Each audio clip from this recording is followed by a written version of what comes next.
From our Chicago studios, this is the Muslim News on Muslim Network TV. Assalamu alaikum, I'm Samana Siddiqui. Our top story tonight. President Donald Trump is planning an executive order to defund and dismantle the Department of Education, aiming for its eventual closure. The Washington Post reports that about 20 staff members from Elon Musk's Department of Government Efficiency have joined the Education Department. Their aim is to cut costs and trim staff. Musk's department is a new advisory committee, but not a cabinet division of the government. Local media report that if the Department of Education is shut down, it would fulfill a longtime goal of many conservatives. They have strongly criticized it under former President Joe Biden, especially over student loan forgiveness and expanded LGBTQ protections. As well, conservatives have long argued that education should be a local responsibility and claim that liberals try to use federal mandates to promote left-wing ideas. Trump's executive order will not shut down the department, as only Congress can do that. While legislation to eliminate the Education Department is possible, it would require 60 Senate votes. These must include those of at least 7 Democrats who generally support the department. 3 major federal employee unions have sued the Treasury Department for sharing confidential data with Elon Musk's Department of Government Efficiency, or DOGE. The Alliance for Retired Americans, the American Federation of Government Employees, and the Service Employees International Union filed the lawsuit in a Washington, D.C. court on Monday. It accuses Treasury Secretary Scott Bessent of allowing Musk's department full access to sensitive information while punishing officials who try to protect it. They argue that federal law does not allow personal data to be shared with Musk or the DOGE. Senate Minority Leader Chuck Schumer urged Congress to act if the DOGE's access is not revoked immediately. He has also vowed to push for legislation to prevent what he called unlawful meddling in the Treasury's systems. Let's go to our breaking news studios, where Sister Elia is going to update us on the meeting of Israeli Prime Minister Benjamin Netanyahu and President Donald Trump. Thank you, Sister Samana. Israeli Prime Minister Benjamin Netanyahu has become the first foreign leader to meet with U.S. President Donald Trump on Tuesday, a visit that comes amid ongoing uncertainty over the Gaza ceasefire and Israel's escalating violence in the West Bank. U.S. President Donald Trump again urged Palestinians in war-shattered Gaza to relocate to neighboring countries, calling the enclave a demolition site. How many people are you thinking about? All of them. I mean, we're talking about probably 1,000,007 people, 1,000,007, maybe 1,000,008. But I think all of them. I think they'll be resettled in areas where they can live a beautiful life and not be worried about dying every day. According to Al Jazeera, the Israeli leader was a bit delayed in his arrival due to security concerns and nearby protests. A collection of rights groups denounced President Donald Trump's meeting with Israeli Prime Minister Benjamin Netanyahu, urging him to reject the Prime Minister's influence and put American interests first. Advocates, including officials from the U.S. Council of Muslim Organizations, Code Pink, the Council on American Islamic Relations, and Americans for Justice in Palestine Action, warned that Trump's support for Netanyahu undermines peace efforts and humanitarian aid. Amnesty International also criticized the U.S. for hosting Israeli Prime Minister Benjamin Netanyahu, who faces an International Criminal Court arrest warrant for war crimes and crimes against humanity in connection with his army's genocidal war in Gaza. Over to you, Sister Samana. Humanitarian aid is reaching Gaza, but Hamas says Israel is blocking critical supplies. Hamas spokesman Hazem Qasim accused Israel of preventing aid, including tents and rubble-clearing equipment, despite the ceasefire. He has urged mediators to intervene. Trucks carrying aid are entering Gaza through the Rafah border crossing. The ceasefire, in place since January 19th, paused Israel's genocide in Gaza, which has killed over 47,300 Palestinians, mostly women and children, since October 7, 2023. More than 111,400 have been injured and 11,000 are missing. The International Criminal Court last year issued arrest warrants for Israeli Prime Minister Benjamin Netanyahu and former Defense Minister Yoav Gallant over war crimes in Gaza. Palestinian detainee Rida Obaid has revealed shocking details about Israeli prisons after his release. The 18-year-old was among 110 Palestinian prisoners freed in a prisoner swap. He was arrested on August 21st and spent months in both juvenile and adult prisons. Obaid described severe beatings, malnutrition, and inhumane treatment. He contracted scabies but was denied medical care.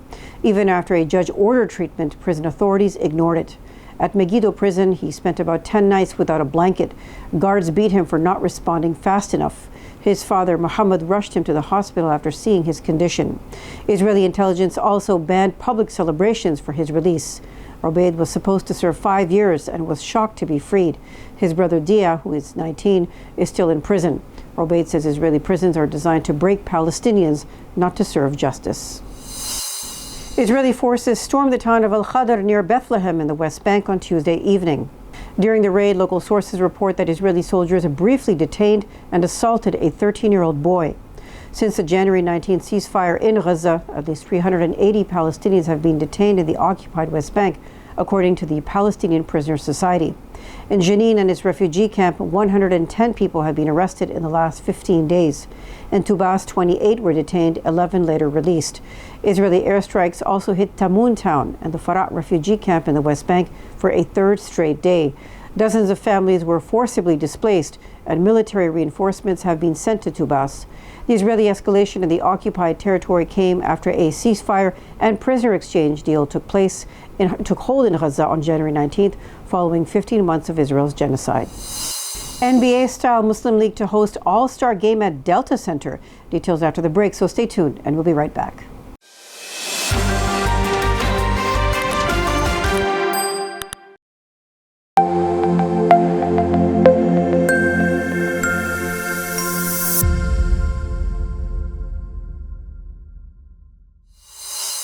Welcome back. An NBA-style basketball league for Utah's Muslim community is gaining popularity. The Utah Muslim Basketball Association, or UMBA, is set to host its first ever All-Star game at the Delta Center in Salt Lake City. Founded by UMBA Commissioner Azim Muhammad, the league has already organized tournaments, watch parties, and clinics for young Muslims.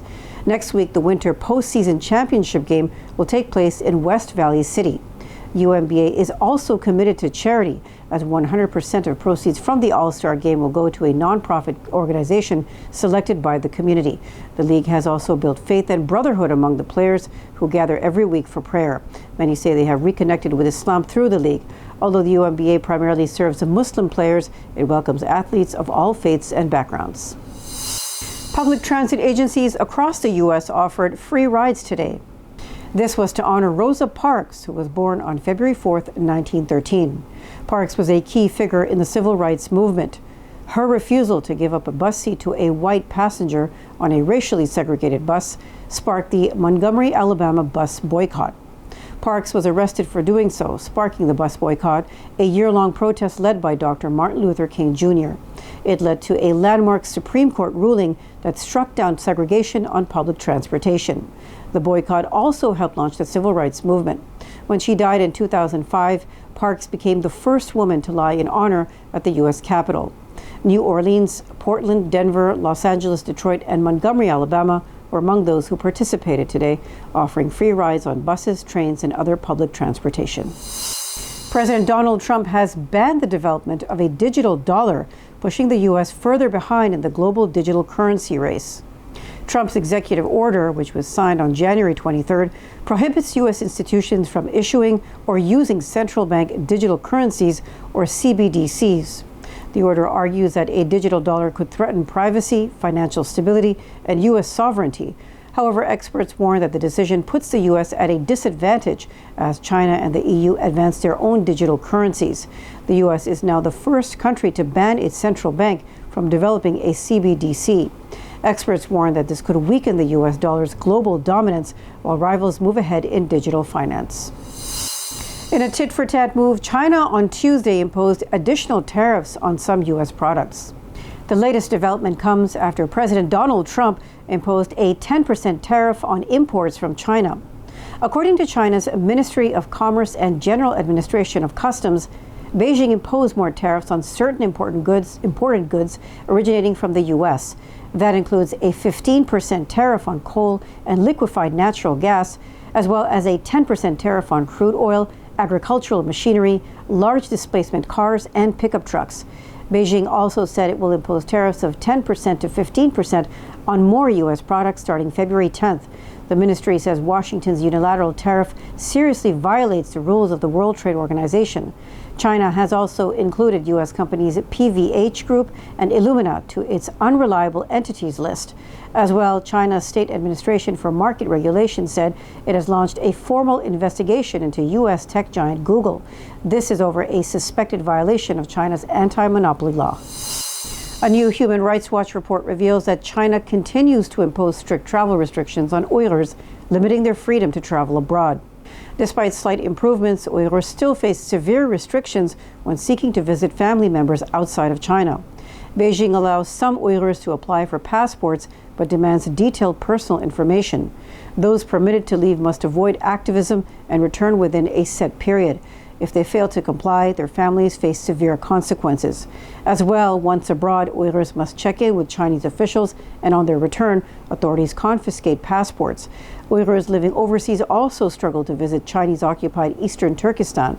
They face intense scrutiny, repeated questioning, and are only allowed to stay in hotels, not family homes. Some are pressured to join government-organized propaganda tours. The UN has warned that China's treatment of Uyghurs may amount to crimes against humanity. Activists urge foreign governments and international bodies to take stronger action against Beijing's crackdown. El Salvador has offered to house dangerous American criminals in its jails, the State Department said Monday. U.S. Secretary of State Marco Rubio and El Salvadoran President Nayib Bukele met in the capital San Salvador to discuss bilateral relations, including illegal migration. Multiple agreements were signed to fight the waves of illegal mass migration currently destabilizing the entire region. State Department spokeswoman Tammy Bruce said that El Salvador has agreed to take back all Salvadorian MS-13 gang members who are in the United States unlawfully. He also promised to accept and incarcerate violent illegal immigrants, including members of the Venezuelan Tren de Aragua gang, but also criminal illegal migrants from any country, she added. Bruce noted that Bukele, in an unprecedented gesture, offered to house in his jails dangerous American criminals, including U.S. citizens and legal residents. Last month, President Donald Trump had a phone call with Bukele to discuss cooperation on stopping illegal immigration and a crackdown on transnational gangs like Tren de Aragua. A Swedish court has convicted a man for burning a copy of the Quran in public. The ruling comes just days after his co-defendant was shot dead. Salwan Najim received a suspended sentence and a fine of $364 for hate crimes. The court said he made derogatory remarks about Muslims and incited unrest in 2023. His fellow campaigner, 38-year-old Iraqi refugee Salwan Momika, was shot dead on January 29th near Stockholm. He had been due to receive a verdict in a similar case. Sweden's prime minister suspects foreign involvement in the killing. The Stockholm court ruled that while Sweden has strong free speech protections, Najim and Momika had overstepped acceptable religious criticism. However, it noted that burning the Quran is not always classified as a hate crime. Najim's lawyer has announced an appeal. The case has strained Sweden's relations with Muslim countries. That's all from our Chicago studios tonight. Thank you for watching Muslim News. We are a community channel dedicated to bringing you stories you can trust. Please like, share, and subscribe to our content. You can also comment to let us know what you think of our coverage. Donate now by visiting muslimnetwork.tv/donate. For more content, keep watching Muslim Network TV. Salam.